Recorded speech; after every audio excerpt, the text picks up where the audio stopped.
اگر سبسڈی ختم کی جاتی ہے تو پیٹرول کی قیمت تو بہت زیادہ بڑھ جائے گی. تو حکومت نے ان کو مشورہ یہ دیا کہ جی اب پیٹرول کی قیمت جو ہے وہ بڑھائیں گے لیکن آہستہ آہستہ بڑھائیں گے. یہ تمام سبسڈی ایک دم ختم نہیں کی جا سکتی اور انہوں نے ان سے ایگری کیا ہے کہ وہ پیٹرولیم پروڈکٹ کی قیمتیں آئندہ چند مہینوں میں جو ہے گریجولی بڑھائیں گے.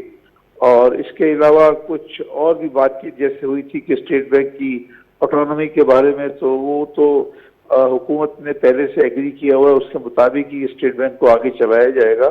اور دیگر جو بجلی کی بات بھی ہوئی کہ بجلی کی قیمت بھی بڑھائی جائے تو آئی ایم ایف تو دیکھیے اپنا پورا دباؤ ڈالے گا کہ جب وہ کسی کو قرضہ دیتے ہیں تو وہ یہ انشور کراتے ہیں کہ ان کے قرضہ جو ہے ان کو واپس بھی ملے. اور ان کا یہ کہنا ہے کہ آپ خاص طور پہ پیٹرولیم پروڈکٹ اور بجلی اور گیس کی قیمتیں بڑھائیں. تو دیکھیے کہ اور میرا خیال ہے کہ مفتاح اسماعیل صاحب پارشلی ان کے ساتھ کافی باتوں پہ ایگری کر چکے ہیں. ٹھیک ہے. اچھا, ایک امپورٹنٹ سوال یہ کہ یقیناً گزشتہ حکومت جو تھی اس نے کچھ شرائط پورے نہیں کیے تھے. تیل پر سبسڈی کا خاتمہ, مزید ٹیکس میں اضافہ نہیں کیا تھا, پروگرام تعطل کا بھی شکار ہو گیا تھا. ابھی پاکستان کو 5 ارب روپے کی ضرورت ہے اس وقت. تو کیا نظر آ رہا ہے, کیا یہ جو پرائم منسٹر صاحب آپ دورے کرنے جا رہے ہیں سعودی عرب کے, تو وہاں سے کچھ ہمیں ایڈز کی امید ہے جو کہ ہمارے یہ جو فسکل گیپ ہے اس کو, فائنینشیل گیپ کو پورا کر سکے؟ دیکھیے بات یہ کہ 5 ارب ڈالر کی جو ضرورت ہے اس میں 1 ارب تو یہ توقع کرتے ہیں کہ آئی ایم ایف ان کو دے گا. اس کے بعد باقی 4 ارب رہ گئے. تو مجھے یقین ہے کہ جو بھی ہمارے دوست ممالک ہیں اس میں عرب ممالک بھی ہے اور چائنا بھی ہے. 27 اپریل کو جو ہے وزیر اعظم صاحب جو ہے سعودی عرب جا رہے ہیں اور تو وہاں پہ وہ ان کی ملاقات سعودی حکمرانوں سے ہوگی اور میں توقع کرتا ہوں کہ وہاں سے ان کو وہ تقریباً 2 ارب ڈالر متوقع ہے کہ حکومت چاہتی ہے کہ سعودی عرب میں 2 ارب ڈالر جو ہے مزید امداد دے. اور امید ہے کہ وہ یہ مدد کر دیں گے کیونکہ جب بھی پاکستان مشکلات میں ہوتا ہے تو سعودی عرب جو ہے پاکستان کی مدد کو آتا ہے. جا سکتا ہے جی, کمرشل بورو بھی کیا جا سکتا ہے. کمرشلی بھی بورو کر سکتے تھے. کمرشلی تو آپ کہیں سے بھی بورو کر سکتے ہیں دنیا میں, لیکن وہ اس کے ریٹ آف انٹرسٹ زیادہ ہوتا ہے. اور لیکن سعودی عرب اور چائنا سے جو آپ کو لون لیا جاتا ہے وہ عام طور سے بہت کم, اس کا انٹرسٹ ریٹ بہت کم ہوتا ہے. تو وہ جو ہے وہ حکومت کا زیادہ نظر اسی پہ ہوتی ہے کہ چائنا یا سعودی عرب سے یا قطر سے یا یو اے ای سے شارٹ ٹرم لونز لیے جائیں اور یہ ابھی بھی اسی طرف جائیں گے. ٹھیک ہے. اچھا, آئی ایم ایف کے حوالے سے بھی ایک چیز سامنے آ رہی ہے کہ اس وقت اگر ہم عالمی معاشی بحران دیکھیں تو ہمیں روس اور یوکرین کی جنگ نظر آتی ہے. پھر مصر میں بھی ہم نے دیکھا کہ قحط شروع ہو گیا وہاں پہ کیونکہ وہ گندم بورو کرتے ہیں یوکرین سے. سری لنکا کا حال ہمارے سامنے ہے. اس وقت جتنے بھی آئی ایم ایف سمیت عالمی مالیاتی ادارے ہیں ان پر بہت دباؤ ہے. زبیر صاحب, تو پاکستان کی جو ریکویسٹ ہے اس کو کتنا کنسیڈر کرے گا آئی ایم ایف؟ دیکھیں, آئی ایم ایف ابھی تو صرف $1 بلین کی بات ہو رہی ہے اور وہ مجھے یقین ہے کہ وہ دے دیں گے. ابھی وہ جو 1 بلین جو بھی بات چیت شروع ہوئی ہے وہ $1 بلین کی ہوئی ہے اور مجھے پوری یہ توقع ہے کہ وہاں سے یہ $1 بلین مل جائے گا. اور آپ کی بات ٹھیک ہے کہ اس وقت تمام دنیا میں جو انفلیشن ہے اس کی وجہ سے اور یوکرین میں جو جنگ ہو رہی ہے اس کی وجہ سے تمام دنیا میں مہنگائی کا بہت زیادہ دباؤ ہے. اور مہنگائی کے ساتھ ساتھ دنیا میں جو کرائے ہیں, جو شپنگ کے کرائے ہیں وہ بھی تقریباً ڈبل سے زیادہ ہو گئے. تو یہ ساری چیزیں مل کر نہ صرف پاکستان بلکہ دیگر ترقی پذیر ملکوں کے لیے بھی بہت ساری مشکلات پیدا کر رہے ہیں. یقیناً سری لنکا جو ہے بہت زیادہ مشکلات میں ہے. پاکستان کا یہ ہے کہ پاکستان کی مشکلات اتنی زیادہ نہیں ہیں کیونکہ پاکستان ایک تو ایک بڑا ملک ہے, 22 کروڑ عوام کا ملک ہے. پھر ہماری ایگریکلچر جو ہے, ہماری ایگریکلچر خاصی مضبوط ہے اور خوش قسمتی سے اس دفعہ جو ایگریکلچر کی تقریباً ساری کراپ جو ہیں وہ اچھی ہو رہی ہیں. جو بھی نمبرز آ رہے ہیں گندم کے وہ بھی اچھے ہیں کہ گندم کی پیداوار پچھلے سال سے زیادہ ہے, گنے کی پیداوار پچھلے سال سے زیادہ ہے, روئی کی پیداوار پچھلے سال سے زیادہ ہے. تو اس لحاظ سے آپ کو شاید زیادہ کوئی یہ ضروری چیزیں امپورٹ نہیں کرنی پڑے گی. ٹھیک ہے. لیکن زبیر صاحب ابھی چونکہ اب حکومت جا رہی ہے وفاقی بجٹ جون کے پہلے ہفتے میں جو ہے وہ بجٹ پیش کرنے کا فیصلہ کر رہی ہے. اب نئی حکومت کو ایک بہت بڑا بجٹ خسارے کا سامنا بھی ہے, تو کس طرح اس کو شیڈیول کریں گے؟ یہ تو دیکھیے خسارے کا بجٹ ہوگا اس کے علاوہ اور کوئی حل نہیں ہے، کیونکہ دیکھیے مشکلات جو ہیں وہ تمام، آپ ہر چیز کو دیکھ لیں، جو بھی میٹلز ہیں تمام میٹلز مہنگے ہو چکے ہیں، تمام اشیاء جو باہر سے ہم امپورٹ کر رہے ہیں ہر ایک کی قیمت بڑھ گئی. پھر اس کے بعد دوسری بات یہ ہوگی کہ آپ کا ایکسچینج ریٹ جو ہے وہ بھی دیکھیے دباؤ میں ہے، اور آہستہ آہستہ 188 روپیز تک ڈالر چلا گیا ہے. تو اس کی وجہ سے آنے والی حکومت کو بجٹ کے ٹائم پہ بھی بہت ساری مشکلات رہیں گی، اور وہ مشکلات ایسی ہوں گی کہ اس کے اوپر حکومت کو بہت سخت محنت کرنی پڑے گی. یہ جو 1 سال کا جو بجٹ لا رہے ہیں بہت سخت محنت کرنی پڑے گی، اور تب جا کے وہ مشکل سے معاملات کو چلا پائیں گے. ٹھیک ہے. اچھا، ایک تو یہ کہ پیٹرولیم سبسڈی ختم کرنے کا بھی شرط ہے IMF کا، اور دوسرا یہ جو انڈسٹری کو ٹیکس ایمنسٹی اسکیم ہے دی گئی تھی اس کو بھی ختم کرنا ہوگا. تو یہ دیکھیں میں آپ سے عرض کروں، ٹیکس ایمنسٹی اسکیم جو انڈسٹری کی ہے نا، وہ اگر اس کو ختم بھی کر دیا جائے تو اتنا بڑا مسئلہ نہیں ہوگا. انڈسٹری ہے، انڈسٹری اپنے آپ کو کہیں نہ کہیں سے مینیج کر سکتی ہے. وہ لوگ سمجھدار لوگ ہیں، ان کے پیچھے پیچھے بینکس بھی ہوتے ہیں، سب کچھ ہوتا ہے. تو انڈسٹری تو اگر انڈسٹری کی دی ہوئی ایمنسٹی کو ختم کیا جائے آئندہ سے تو اس میں کوئی اتنا بڑا مسئلہ نہیں ہے. لیکن اصل مسئلہ تو یہ ہے وہ پیٹرولیم پروڈکٹ کا اور بجلی اور گیس کا ہے. ٹھیک ہے، بہت شکریہ زبیر طفیل صاحب، آپ ہمارے ساتھ موجود تھے. بہت شکریہ. سوری فرحان، میں چاہ رہی تھی کہ ان سے ہم ان کو کریں تاکہ ہم ان کی چیزوں سے استفادہ لے کے پھر آپ سے سوال تھرو کروں. سب سے جو مین سوال میرے ذہن میں ان کی بات سے آیا ہے کہ IMF سے بحالی کے لیے ہمیں ان کی کنڈیشنز کو نہیں ماننا ہوگا. اب عام آدمی پر کیا اثرات مرتب ہوں گے؟ کیونکہ عام آدمی تو اس امید سے دیکھ رہا ہے کہ جی شاید مہنگائی میں کمی ہوگی، پیٹرول کم ہوگا، ان کی زندگی میں کچھ ریلیف آئے گا. دیکھیں انٹرنل اگر یہ اس بات کو مینیج کرنے میں کامیاب ہوگا نا، ایک تو ہم نے کانسیپٹ یہ دیا ہوا ہے کہ فیول میں اضافے کا مطلب ہے تمام چیزوں میں اضافہ، جو کہ بالکل غلط ہے، 100% غلط ہے. اگر کسی فیول میں اضافہ ہوا ہے فور دا ٹائم بینگ ہوا ہے تو فور دا ٹائم بینگ آپ میجرز لیتے ہیں اور اس کے فریٹ کے اندر صرف لیتے ہیں، اس کا تمام چیزوں پہ ہم ڈال دیتے ہیں اثر. اور اس کو ہم ڈیبیٹ میں جب لاتے ہیں تو یہ کانسیپٹ بالکل وہ مینیج بھی ہو جاتا ہے، اسٹیبلش ہو جاتا ہے کہ ہاں اگر پیٹرول پہ پیسے بڑھیں گے تو سب چیزوں پہ بڑھنے چاہیے، جبکہ ایسا ہوتا نہیں ہے. مثال کے طور پہ اگر ہم یہ تصور کر لیں کہ 20 روپے لیٹر بڑھ گیا ہے کہ پیٹرول کے اوپر، اور اگر دودھ کی سپلائی ہونی ہے اور اگر وہ 1000 لیٹر سپلائی دیتا ہے مارکیٹ کے اندر اور 30 لیٹر پیٹرول اس کا استعمال ہوتا ہے جانے آنے میں، جو کیٹل فارم اور جو ہماری مارکیٹنگ ہے اس کے اندر اگر ہم تصور کر لیں تو اس کا مطلب ہے 20 روپے کے حساب سے 400 اور 600 روپے روز کا اس کا اضافہ ہوا ہے. اگر وہ 1000 لیٹر مارکیٹ میں سپلائی کر رہا ہے تو اگر اس کو اس سے مینیج بھی کر دیا جائے تو 1 روپے لیٹر بھی نہیں آتا اس کے اوپر، اور یہ ایک دم 5 سے 10 روپے بڑھا دیتے ہیں. یہ جو مارکیٹنگ ہے، جو مڈل مین ہے، اس کی ایک کنونسنگ ہے جو مارکیٹ کے اوپر اثر انداز کرتی ہے. وہ کہتے ہیں کہ جب فیول میں بڑھ گیا تو یہ آپ کو کانسیپٹ ختم کرنا پڑے گا، اور یہ گورنمنٹ کر سکتی ہے اور اس کو آگے لے کر جائیں گے. اور انٹرنلی جو زبیر صاحب کہہ رہے تھے کہ ہم ایگریکلچر ایک کنٹری ہیں، اس کو زیادہ ہم اسٹیبلش کر دیں، اور اس کے اندر ہی آپ دیکھیں کہ جو یہ فارمنگ ہے، چاہے اس کے اندر فش فارمنگ ہو، کیٹل فارمنگ ہو یا گوٹ، جو بھی کوئی فارمنگ آپ لے لیں، وہ بھی ہماری اپنی اکنومی ہے، امپورٹڈ اکنومی کہیں نہیں ہے.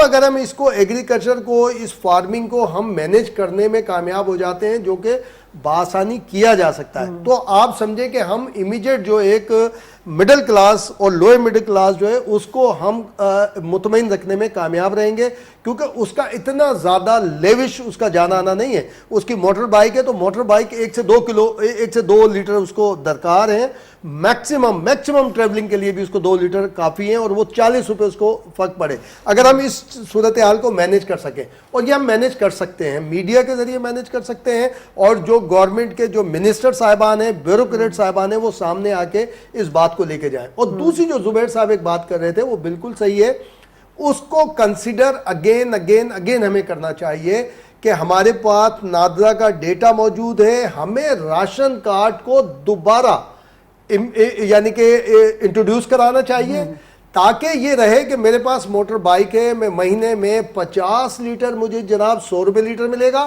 اس کے بعد 101 لیٹر میں لوں گا تو 200 روپے لیٹر، مجھے 250 روپے لیٹر ملے گا.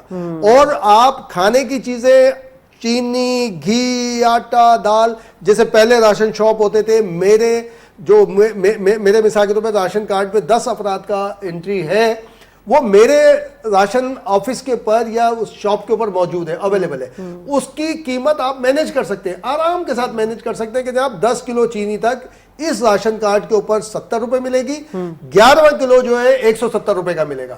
ایک تو اس سے کفایت شاری آٹومیٹک شروع ہو جائے گی, اور دوسرا جو middle class, lower middle class اور اپر کلاس کا جو ایک ڈسٹینس ہے وہ آٹومیٹک ختم ہو جائے گا, کیونکہ جو اپر کلاس کے لوگ ہیں وہ 250 روپے بھی لیٹر خرید سکتے ہیں, ان کو کوئی پرابلم ہی نہیں ہے. وہ چینی جو ہے 150 روپے کلو بھی خرید سکتے ہیں, ان کے لیے کوئی نہیں ہے. یہ مینجمنٹ ہے, مینجمنٹ اگر انہوں نے کر لی تو میں نہیں سمجھتا کہ کوئی پرابلم ہے. کہ ایک تو انٹر لنک جو ہم کرتے ہیں نا کہ جی فیول, ہاں یہ انڈسٹری سے ہم بات کر سکتے ہیں کہ انڈسٹری میں جب گیس کی انجیکشن ہوتی ہے وہ مہنگی ہوتی ہے تو اس سے اس کی کاسٹ میں فرق آ جاتا ہے, یہ تو ہم مان سکتے ہیں. لیکن جو فیول عام زندگی کے اندر جس سے ہم نے انجیکٹ کر دیا ہے کہ نا ٹرانسپورٹ کا کرایہ بھی بڑھے گا, فلاں بھی بڑھے گا, فلاں, ایسا نہیں ہے. آپ کو اس کو اسٹیبلش کرنا پڑے گا, اپنے لا انفورسنگ ایجنسیز کے ذریعے اسٹیبلش کرنا پڑے گا کہ جناب فیول بڑھنے کا مطلب یہ نہیں ہے کہ آپ ایسے, اور اس کے لیے بھی مینج کیا جا سکتا ہے کہ جو پبلک ٹرانسپورٹ ہے اس کے لیے آپ طے کر لیں. مسئلہ وہی ہے نا کہ ہر کوئی جو ہے نا وہ کرپشن اور منافع خوری کی چکروں میں لگ گیا ہے. تو جو آپ بات کر رہے تھے جمالی صاحب اس وقت کہ مڈل مین کا جو رول ہے ہماری سوسائٹی میں, ہر چیز ہم حکومت پہ ڈال دیتے ہیں, حکومت کو یہ کرنا وہ کرنا, ایسا نہیں ہے. ہاں حکومت چیک اینڈ بیلنس ضرور کرے, جو میکانزم جہاں چل رہا ہے ان کو جا کر وہاں چیک کرے کہ ہاں جی اس مارکیٹ میں یا سستے بازار میں آیا واقعی اسی حساب سے اسی نرخ پہ چیزیں بیچی جا رہی ہیں یا نہیں بیچی جا رہی. ہمارے یہاں مس ہینڈلنگ اور مڈل مین, ان کو کس طرح حکومت ختم کرے؟ دیکھیں فاران نے 2 اچھی باتیں کی ہیں, لیکن یہ ہمیں نظر میں رکھنا پڑے گا کہ موجودہ حکومت کے پاس ٹائم بہت کم ہے. یعنی ایک ہوتی ہیں لانگ ٹرم پالیسیز, ایک ہوتی ہیں شارٹ ٹرم. اچھا ان کو پورا ڈیپینڈ کرنا پڑے گا شارٹ ٹرم پالیسیز پہ. وہ زبیر صاحب 15 ماہ کہہ رہے ہیں, مجھے تو نہیں لگ رہا کہ 15 ماہ سے پہلے ہی شاید کچھ ہو جائے, لیکن اس لیے ان کے پاس کم ٹائم ہے, اس لیے ان کو ڈیپینڈ کرنا پڑے گا شارٹ ٹرم پالیسیز پر. یہ اگر 20 روپے بڑھا بھی دیتے ہیں تو بالکل, اگر موٹر سائیکل والے کو یا عام آدمی کو آپ پیکج کیا دے رہے ہیں اس میں, یہ شارٹ ٹرم پالیسی ہوگی, یہ آج کرنا ہوگا. IMF سے آج مذاکرات چل رہے ہیں, اگر آج قسط جاری ہو رہی ہے تو یہ آج سے ہی آپ کو امپلیمنٹ کرنا پڑے گا. آپ کو آنے والے 2-4 دن میں 1 تاریخ کو آپ کو پیٹرول کو ریڈیوس کرنا پڑے گا یا ہائی کرنا پڑے گا. یہ اہم بات ہے. آپ اگر ٹھگ سے 20 روپے آپ نے بڑھا دیا لیٹر, پھر تو آپ اپوزیشن کو موقع دے رہے ہیں. آپ عمران خان درست کہے گا آپ کو, کیونکہ پالیٹکس ہے نا, سیاست میں یہ چیز جائز ہوتی ہے کہ جی ہم نے کس طرح بھی کیا, ہم نے تو عام آدمی کو 20 روپے کم کر کے دیا تھا. یہ دیکھیں انہوں نے آتے ہی 20 روپے پیٹرول بڑھا دیا, وہ بات درست ہوگی, عام آدمی کے لیے بالکل درست ہوگی. اس لیے یہ کہہ رہے ہیں, ایک تجویز میں نے سنی ہے کہ جی جس طرح بے نظیر انکم سپورٹ کارڈ ہے, ہم اس طرح کا کوئی میکینزم بنائیں تاکہ ایک کارڈ دیا جائے پیٹرول کے لیے. لیکن یہ بھی لانگ ٹرم میں آ جائے گا, یہ اتنا فوری ممکن نہیں ہے ہمارے ملک میں, اتنا آسان نہیں ہے. تو اب یہ کیا میکینزم دیں گے یہ دیکھنا پڑے گا. دوسری بات آپ جو کہہ رہی ہیں, آپ بالکل 100% درست بات ہے کہ چاہے پروونشل گورنمنٹس ہوں یا فیڈرل گورنمنٹ ہو, یہ جو مڈل مین کا یا مارکیٹ اکانومی کا جو سسٹم ہے اس پہ کنٹرول نہیں ہے, ان کا کہیں بھی کنٹرول نہیں ہے. چونکہ یہ لوکل ایڈمنسٹریشن پہ ہم ڈال دیتے ہیں. لوکل ایڈمنسٹریشن, آپ نے ایک جملہ کہا کرپشن تو ہے ہمارے معاشرے میں, پورا سماج کرپٹ ہے. ہم سب, یعنی مجھے بھی کوئی ایسا جائز کام کے لیے ناجائز راستہ اختیار کرنا پڑتا ہے, آپ کو بھی اختیار کرنا پڑتا ہے. جو چیز مارکیٹ میں 10 روپے کی ملنی چاہیے مجبوراً, اب آج ہم رمضان شریف میں بات کر رہے ہیں, جو چیز کل 10 روپے کی مل رہی تھی وہ آج 20 روپے کا ہم سب خرید کر رہے ہیں. ہماری مجبوری ہے, کیونکہ یہ کچھ چیزیں ایسی ہوتی ہیں جو عام گھروں کے لیے ضروری ہوتی ہیں, جو اس کو مڈل مین اس سے, جبکہ دنیا بھر میں کم ہوتے ہیں اور ہمارے یہاں بڑھائے جاتے ہیں. اچھے دنوں میں یا ایسے مبارک مواقع, یا جو خاص طور پہ رمضان شریف, نان مسلم کنٹریز تک کم کر دیتی ہیں, نان مسلم کنٹریز اس کو کم کرتے ہیں, ہم اس کو بڑھا دیتے ہیں. اس میں حکومت کا کردار نہیں ہے, اس میں بیسیکلی وہ مڈل مین اور جو مارکیٹ میں چیزیں چھپانے والے جو لوگ ہوتے ہیں, یا اندوز, ہاں بالکل, یا گراں فروشی جو ہوتی ہے اس میں زیادہ تر. لیکن حکومت کا کنٹرول نہیں ہوتا, انتظامیہ کا کنٹرول نہیں ہوتا. آپ کیا کرتے ہیں, جیسے ہمارے یہاں ایک کلچر ہے کہ ایک ڈپٹی کمشنر صاحب ایک اسسٹنٹ کمشنر صاحب مارکیٹ میں گئے 5,000 روپے کا جرمانہ لگا دیا 10 دکان کو کہ آپ نے لگا دیا. وہ 5,000 تو وہ دوسرے دن ہی وصول کر لیں گے نا. آپ نے 5,000 کا جرمانہ لگا لیا, دوسرے دن ایک ایٹم پہ 10 روپے بڑھا دیے, وہ تو کور ہو گئے. یہ طریقہ نہیں ہے اس کا. بیسیکلی گورنمنٹ جو ریٹس ہم ایک لسٹ لگاتے ہیں, آپ کہیں کسی بھی مارکیٹ میں جائیں وہ خالی لسٹ کی حد تک لگی ہوئی ہوتی ہے, اس پہ کہیں بھی امپلیمنٹیشن نہیں ہے. جو چیز 10 روپے لکھا ہوا ہے وہ 15 روپے میں فروخت ہو رہا ہے. آپ سوال کریں گے, ہم رپورٹرز ہیں مارکیٹ میں جا کے کوسچنز کرتے ہیں کہ بھائی آپ یہ کیوں کر رہے, وہ کہہ رہے جی مجھے اوپر سے مہنگی مل رہی ہے, میں کیا کروں گا, میں کیسے بیچوں گا, 10 روپے میں سوال ہی پیدا نہیں ہے, میں بیچ رہا ہوں, جس کو جو کرنا ہے آگے کریں. تو یہ جو ایڈمنسٹریشن کا رول ہوتا ہے یہ انتہائی اہم ہوتا ہے. خاص طور پہ ماضی میں آپ کو اگر یاد ہوگا تو پرائس کنٹرول کمیٹیز ہوتی تھی. پرائس کنٹرول کمیٹیز ہر مارکیٹ لیول پہ ہوتی تھی, ایسے نہیں کہ ڈسٹرکٹ لیول پہ, ہر مارکیٹ کے اندر ایک پرائس کنٹرول کمیٹی ہوتی ہے جو گورنمنٹ کی ہوتی ہے. اگر ہم دوبارہ سے یہ کوئی, چونکہ مارکیٹ کمیٹیاں, میں اگر سندھ کی بات کروں تو ایک مارکیٹ کمیٹی تو ہمارے پاس موجود ہے, پروونشل لیول کی مارکیٹ کمیٹی موجود ہے, اس کے انڈر ڈسٹرکٹ لیول کی مارکیٹ کمیٹیاں موجود ہیں. اب ان کا کام ہے کہ وہ اگر لو لیول پہ مارکیٹس میں جائیں, صرف ان کو جو اپنا ریٹ لسٹ ہے وہ اس کو امپلیمنٹ کریں اور کچھ بھی نہ کریں. صرف وہ جو لسٹ ڈپٹی کمشنر ہر ڈسٹرکٹ کو ایک روزانہ ڈپٹی کمشنر یہاں کراچی میں کمشنر جاری کرتا ہے, وہ مارکیٹ پہ لگی ہوئی ہوتی ہے, اس لسٹ پہ آپ عمل کریں. اس لیے میرا خیال ہے کہ لوکل مارکیٹ کمیٹیوں کو گورنمنٹ فوری طور پہ کر سکتی ہے. یہ شارٹ ٹرم ہے, اس میں کوئی زیادہ مشکل کام نہیں ہے. یہ ہو سکتا ہے, یہ تو اس وقت ہوگا نا امتیاز صاحب جب تمام سیاسی جماعتیں یا جب حکومتی مشینری فوکسڈ ہوگی عوامی مسائل کو ایڈریس کرنے میں. جب سیاسی دنگل مچتا رہے گا تو پھر تو سب کی توجہ اسی دنگل پر ہی ہوگی, عوام کو تو سوچے گا. یہ اصل میں مینیجر کا یہی کام ہوتا ہے, ایڈمنسٹریٹر کا, کہ دنگل کے درمیان میں اپنی بات کو کس طرح سے انڈورس کرا سکتا ہے. میں تو گزشتہ ایک ماہ سے, خاص طور پہ یہ رمضان جب سے شروع میں, جہاں جہاں مجھے پاسبلٹی ہو رہی ہے, میں تو یہ کمپین چلا رہا ہوں کہ ہمیں اپنے علماء اکرام, تمام مکاتب فکر کے علماء اکرام کو بھی پابند کرنا چاہیے کہ یا تو آپ مداخلت چھوڑ دیں پالیٹکس کے اندر, یا معاشرتی معاملات میں مداخلت قطعاً نہیں کریں آپ, اور اگر کرتے ہیں, آپ سمجھتے ہیں آپ کا حق ہے, تو ہر جمعے کو کمشنر کی جانب سے, ہر ڈسٹرکٹ ڈویژن کے کمشنر کی جانب سے ہونا چاہیے کہ کم از کم وہ خطیب کو کہے, امام کو, کہ مہنگائی, گراں فروشی, ذخیرہ اندوزی, جو کہ غیر شرعی معاملات ہیں, ان پہ بھی بھائی 10 منٹ بات کر لو. زکوٰۃ, خیرات, صدقات پہ تو کر لیا آپ نے,